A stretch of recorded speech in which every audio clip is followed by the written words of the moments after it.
I never thought I'd hear his name in the headlines again. Not like that, 85 and expecting a child. It almost sounded unreal, like the universe had decided to give him one last surprise before fading into quiet light. When I saw the photo, that faint, knowing smile, the same half-shadowed eyes I once looked into across a small cafe in Los Angeles, my hands trembled. Not because of the news, but because after all these years, it reminded me that he still lived as if time owed him nothing. People will talk, I know. They always do when it comes to him. But I remember a different version of Al Pacino. Not the legend, not the screen icon. I remember the man who once sat by the window, sipping cold espresso at 2 a.m., mumbling lines under his breath, trying to find truth in a sentence before sunrise. He used to tell me, age isn't what you carry on your face, it's what you forget to carry in your soul. And now, when I hear he's becoming a father again, I realize he never forgot how to carry life. The world sees it as a miracle, but I see it as something else. A circle closing, a story replaying in softer colors, and somewhere deep down, a small voice in me whispers, maybe, just maybe, he's still chasing the same warmth he once left behind. I knew him when his days were chaos and his nights were too long, when he'd rehearse alone, whispering words to the air like prayers, and I was there, unseen, unimportant to the world, but maybe not to him. Now, as I watch his story make headlines again, I feel that quiet ache return, because no one will ever know the man I knew, and maybe that's how he wanted it. I met Al years ago, long before the world began whispering about his age, his legacy, or his late fatherhood. Back then, he was still fire wrapped in calm, a man who carried whole universes in his silence. I wasn't anyone special. Just a studio assistant, coffee runs, script pages, last-minute errands, the kind of face people forget as soon as the elevator door closes. But he noticed people like me. That's the first thing I remember. It was a rainy Thursday. The soundstage smelled of wet wood and makeup powder. He was sitting alone, coat still on, running his fingers through a script that looked older than him. I'd been told to bring him new pages. My hands were shaking. When I said his name, just Mr. Pacino, he lifted his head slowly, those eyes as deep and unreadable as a secret. He smiled, small and genuine. "Call me Al," he said. And that was it, a simple kindness, but one that settled somewhere deep inside me. After that day, I saw him often, always surrounded yet strangely alone. The crew adored him, the producers feared him, and the extras hovered near him like moths circling a dimmed light. But between takes, he'd sometimes walk toward the edge of the set, where I stood with the clipboard. He'd ask questions no one else asked. "How long you been working here? You like movies? You ever dream about doing something else?" At first, I thought he was just passing time, but one evening, when everyone had left and I was still collecting cables, he stayed. He sat beside me on an empty wooden crate, resting his elbows on his knees. "Funny thing," he said, looking at the floor. "You spend your whole life pretending to be other people, and one day you forget who you started as." That night, I didn't feel like an assistant anymore. I felt like a witness to a man quietly losing himself between fame and reflection. Over the next few weeks, our talks grew longer. He'd sit with his coffee, half drunk and cold, telling me stories from his early days. The hunger, the rejections, the loneliness of success. He laughed sometimes, softly, with that gravelly warmth that made everything sound like poetry. But there was something fragile behind it, something I didn't understand yet. He never looked at his phone, never hurried. And when I once asked if he ever got tired of acting, he said, "No. I get tired of pretending that I still love it." That line stayed with me. It felt like he was saying it to the world, but only I was close enough to hear. There was one night, late shoot, nearly 3 a.m., when the lights flickered and the set went dark for a while. Everyone scattered for a smoke break. I sat alone near the corner, scrolling through my phone to stay awake. Then I heard his voice behind me. "You shouldn't waste your eyes on that blue light," he said gently. I turned. He was standing there, wrapped in his coat, holding 2 paper cups. He handed one to me. "They say caffeine keeps you awake, but it's really the company that does." We sat side by side, no scripts, no cameras, just quiet rain tapping the windows. He talked about New York like it was a person he still missed. About walking home from tiny theaters, his shoes soaked, his dreams too heavy for his pockets. And I talked about my little apartment, my half-written poems, my fear of disappearing into an ordinary life. He listened, really listened. And when I apologized for talking too much, he shook his head. No, don't stop. The world doesn't listen enough. That's why people talk to cameras instead of people. From that night onward, something shifted. He began greeting me first, sometimes teasing me about my notebook. Once, he caught me scribbling between takes and asked what I was writing. I froze, embarrassed. He reached for the page gently, scanning the words. You write feelings like they're real things, he murmured. Don't lose that. It's rare. It was the first time anyone had said something like that to me. Weeks turned into months, and my presence near him no longer felt accidental. I'd walk onto the set and he'd nod from across the room. Not as an actor to a crew member, but as a friend acknowledging another quiet soul. But fame is a strange kind of weather. It never lets anyone breathe too long in calm air. Soon, new faces replaced old ones, new projects began, and my time at the studio ended. I left with a box of scripts, a few photos, and a single note he left inside my bag. Don't forget the words that come from silence. I never did forget. Even now, when I hear his name, that memory lives in me like an unfinished film reel, flickering, tender, and unresolved. There's something cruel about how fame moves, like a wave that carries someone away while you're still standing on the shore, calling their name. After that film wrapped, Al and I spoke a few times. Little messages, a call once, maybe twice. He'd ask how I was, how the city felt, and then his voice would fade into other worlds. Interviews, red carpets, distant hotel rooms. I told myself it was normal. He was Al Pacino, and I was me. But some nights I'd wake up hearing his voice in my head, that gravel soft tone, that line about forgetting who you started as. I wrote him a letter once. Not love, not exactly.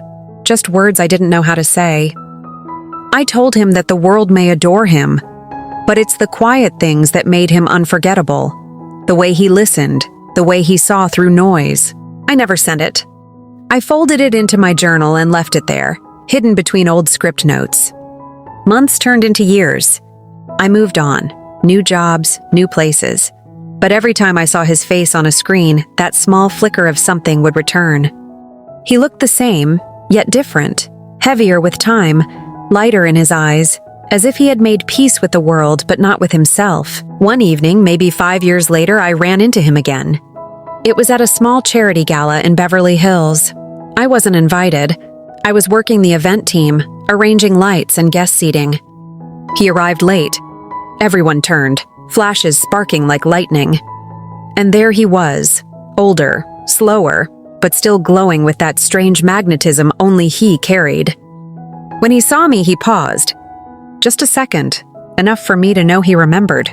Hey, he said softly, like no time had passed. Hey, I managed to whisper back. We talked briefly. He asked if I was still writing. I lied and said no. He smiled sadly, as if he already knew the truth. Then someone called his name, cameras moved in, and the moment dissolved. Just like that. I remember standing there, clipboard in hand, watching him move through the crowd like a story everyone wanted a piece of, and I realized he didn't belong to quiet moments anymore. He belonged to the world again. That night, I went home and opened my old notebook. The note he'd written years ago. Don't forget the words that come from silence. I stared at it until tears blurred the ink. Because silence was all I had left. A few weeks later, a magazine printed a photo of him, sitting in a cafe with someone else. A younger woman, beautiful, glowing, effortless. The kind of woman who could exist in his world. It hurt more than I wanted to admit. Not because I was jealous, but because it confirmed what I'd been pretending not to know. That what we had was never meant to be more than a fleeting connection. Still, part of me hoped he'd call or write or at least remember, but he didn't. Time became the quietest kind of distance. I tried to forget. I even stopped watching his movies. But once, late at night, The Godfather came on TV, and I froze. There he was, young, fierce, immortal. And I couldn't help but whisper, "You still look at the world the same way, don't you?" That night, I dreamed about him. He was sitting in that same empty studio, holding a paper cup, smiling at me. But when I tried to speak, no sound came out. He just said, "You kept the silence too long." I woke up crying. Years kept folding into each other, like pages no one would read again. I worked behind the scenes, producing small projects, writing when I could, moving from city to city. Every now and then I'd hear a rumor about him, a new role, a new love, a quiet appearance somewhere in Europe. And every time, it felt like hearing about someone who had once belonged to my past life. But there was always that ache, soft, dull, patient. The kind that doesn't destroy you, just lives quietly in the background like an unfinished song. One day, out of nowhere, I got a call from an unknown number. A raspy voice on the other end said, "You still write?" For a moment, I couldn't breathe. "Al?" I whispered. He chuckled. "Yeah, it's me. I found your note, the one you never sent." My heart nearly stopped. How did you left it in that old script binder," he said softly. "I kept it. For a while." He paused, his voice lower. "It was beautiful, made me feel human again." I didn't know what to say. The silence between us felt like years pressed into seconds. Then he said, "You still believe in quiet things?" I smiled through tears. Always. He laughed, and that same warm, tired laugh. "Good, don't lose that." Then he told me he was back in town for a few weeks. We promised to meet. But life, as always, had other plans. The day we were supposed to see each other, he canceled. "Something came up," he said. I told him it was fine, but it wasn't. That was the last time we spoke. Now, when I see him, his name, his face, the news about his child on the way, I feel that same ache, but softer. Because I realize now that maybe he wasn't meant to stay in my story forever. Maybe he was just meant to remind me that stories like ours can exist, quietly, beautifully, without needing to last. And yet, some nights, when I walk past the same cafe where we first met, I still imagine him there, coat on, cup in hand, rehearsing lines only the walls could hear. And in the quiet hum of the city, I can almost hear him whisper, "Don't forget the silence." It was an ordinary morning. Soft sunlight spilling through my kitchen blinds, coffee brewing, the radio whispering half-awake headlines. And then I heard his name. Al Pacino, expecting a baby at 85. The cup nearly slipped from my hand. I turned up the volume, heart racing. The same heart that used to calm when I heard his voice years ago. The announcer laughed softly. Some call it a miracle, others call it madness. But I just stood there, still silent, remembering. 85, a father again. It sounded impossible, yet completely right for him, because that was always who he was. The man who refused to let time dictate the way he lived. I sat down at the table, the world around me fading into quiet static.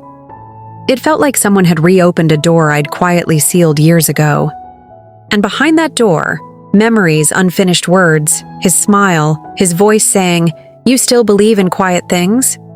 For hours I just stared at nothing, letting it all wash over me. Not jealousy, not sadness. Something gentler, like watching the ocean reclaim a piece of driftwood it once gave you. He was still out there, still living, still writing his story. And somehow that brought me peace and ache, all at once. That night I went through my old box again. The one filled with script pages, photos, forgotten letters. There was his note, the one that never lost its weight. "Don't forget the words that come from silence." And beneath it, a small photo, taken years ago. It was blurry, mid-laughter, his head slightly turned, sunlight catching the gray in his hair. I remember that day. We were on break sitting outside the studio, talking about what it meant to grow old in front of the world. He said, "People think aging is about losing things, but it's not. It's about gaining quiet." At the time, I didn't understand. Now I do. Maybe that's what this child means for him. A new quiet, a new beginning, not to chase youth, but to pass peace forward. And maybe, just maybe, this was his way of saying he wasn't done living yet. For the first time in years, I wrote about him again. Not a letter, not a memory, a story. About a man who refused to end when everyone thought he should. About love that existed not in romance, but in recognition. The words poured out of me like something that had been waiting, patient and kind, for its turn to breathe. By dawn, my notebook was full, not of regret, but of understanding. He was never meant to stay in my life. He was meant to remind me what it means to feel alive. That morning, I walked to the cafe where we once met. It looked different. Newer walls, louder music, younger faces. But the corner table was still there, the one by the window where he used to sit. I ordered coffee, black, no sugar, the way he drank it. As I sipped it, I realized how time had softened the bitterness, both in the drink and in my heart. For a moment, I imagined him sitting across from me, older now, maybe with tired eyes, but the same spark. He'd probably grin and say something like, "Can you believe it? 85 and still figuring out how to hold a baby."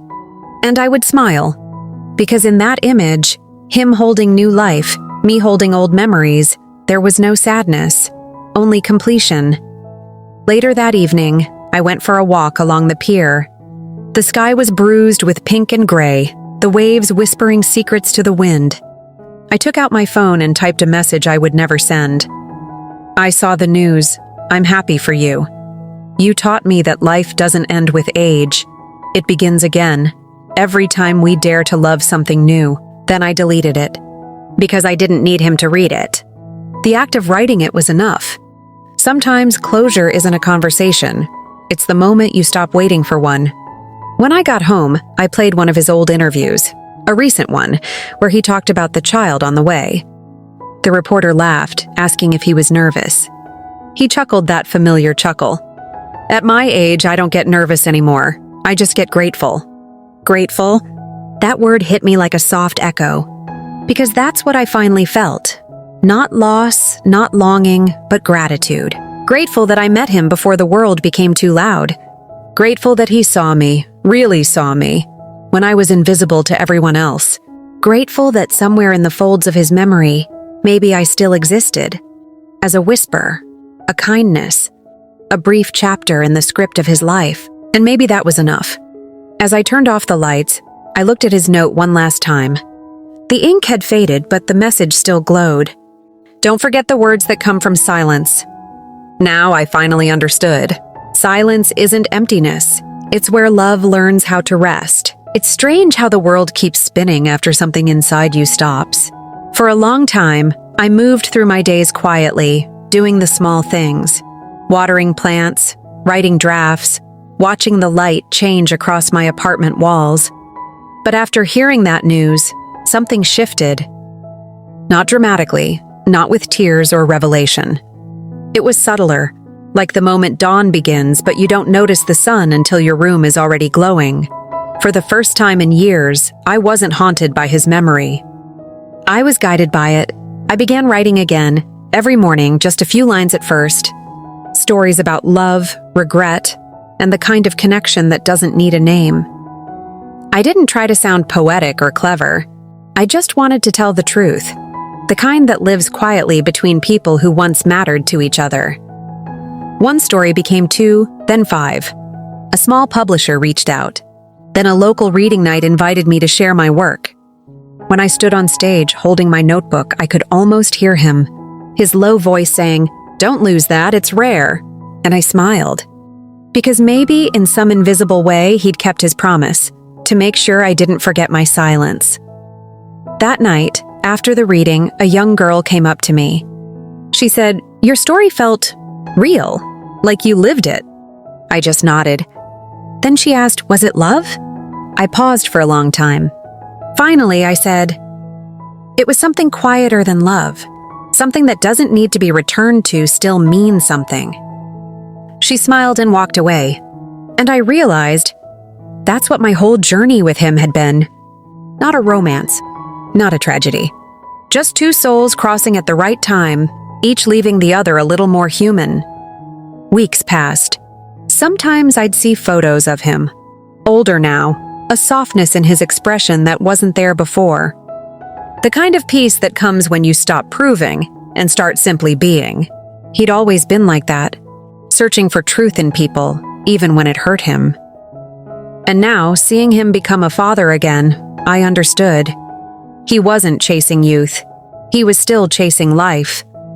That realization healed something in me. Because all those years I thought he had left me behind. Maybe he hadn't. Maybe he had simply gone ahead, showing me what it meant to keep beginning. One afternoon, I took a drive up the coast. No destination, just the rhythm of the road. The ocean glittered beside me, endless and calm. I stopped at a small diner by the cliffs, the kind of place that still smelled like old coffee and salt. The waitress poured me a cup and asked if I was waiting for someone. I said no, just remembering someone. She smiled like she understood. "Those are the best kind," she said. I watched the sea for hours. The horizon looked like a line between what was and what could be. And somewhere between those waves, I felt him again. That quiet energy, that steady warmth. Maybe that's what love becomes when it matures. Less about having, more about understanding. When I drove home that evening, the sky burned gold. I whispered his name softly, not as a plea, but as a thank you. For the first time, it didn't hurt. I realized that every person we meet becomes a mirror. Some show us who we are. Others show us who we could be. He showed me both. And now, every time I sit down to write, I light a small candle beside my notebook. A ritual, not for mourning, but for memory.